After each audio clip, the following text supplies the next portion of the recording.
जिंदगी में कभी भी अपने किसी भी हुनर पर घमंड मत करना, क्योंकि जब पत्थर पानी में गिरता है तो उसका वजन ही उसके पानी में डूबने का कारण बनता है। एक जंगल में एक शक्तिशाली शेर रहता था। वह हर रोज शिकार करने के लिए नदी के किनारे जाता था। एक दिन हर रोज की तरह जैसे ही शेर नदी के किनारे से वापस लौट रहा था, तब उसे एक लोमड़ी दिखाई दी। शेर जैसे ही लोमड़ी के पास पहुंचा कि लोमड़ी उसके पैरों में गिर गई। शेर ने लोमड़ी को अपने पैरों में गिरता देखकर लोमड़ी से कहा, अरे तुम ये क्या कर रही हो? तभी लोमड़ी ने शेर से कहा कि आप तो महान हो, आप तो हमारे राजा हो, मुझे आप अपना सेवक बना लीजिए, मैं आपका काम पूरी निष्ठा से करूंगी।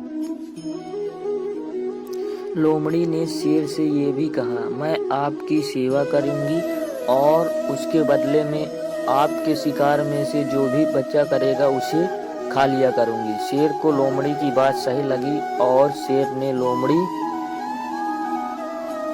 की बात मान ली और उसे अपना सेवक बना लिया। अब जब भी शेर शिकार करने जाता था तब वो अपने साथ लोमड़ी को भी ले जाता था। इस तरह दोनों साथ साथ समय बिताने लगे और देखते देखते दोनों में अच्छी दोस्ती हो गई। लोमड़ी अब शेर के शिकार का बचा हुआ मांस खाकर पहले ज्यादा ताकतवर हो गई। एक दिन लोमड़ी ने अपनी ताकत के घमंड में शेर से कहा, अब तो मैं भी तुम्हारे जितनी बलवान हो गई हूँ, इसलिए आज मैं हाथी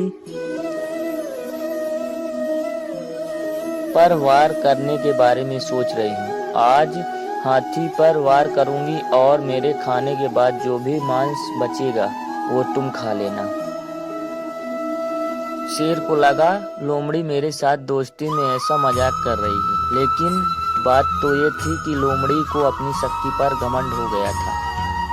वो अपने आप को शेर के बराबर मानने लगी थी। लोमड़ी एक पेड़ पर चढ़कर बैठ जाती है और हाथी के आने का इंतजार करने लगती है और शेर को हाथी की ताकत का पहले से ही अंदाजा था, इसलिए वो लोमड़ी को समझाने की कोशिश कर रहा था, लेकिन लोमड़ी समझने के लिए तैयार नहीं थी। तभी पेड़ के नीचे से एक हाथी गुजरता है। लोमड़ी उस पर हमला करने के लिए कूद पड़ती है, किंतु लोमड़ी सही जगह पर छलांग नहीं लगाई, इसीलिए वो हाथी के पैरों में गिर जाती है। हाथी ने जैसे ही अपना पैर बढ़ाया वैसे ही उसके पैरों के नीचे कुचल गई। इसीलिए हमें कभी भी अपनी काबिलियत पर घमंड नहीं करना चाहिए।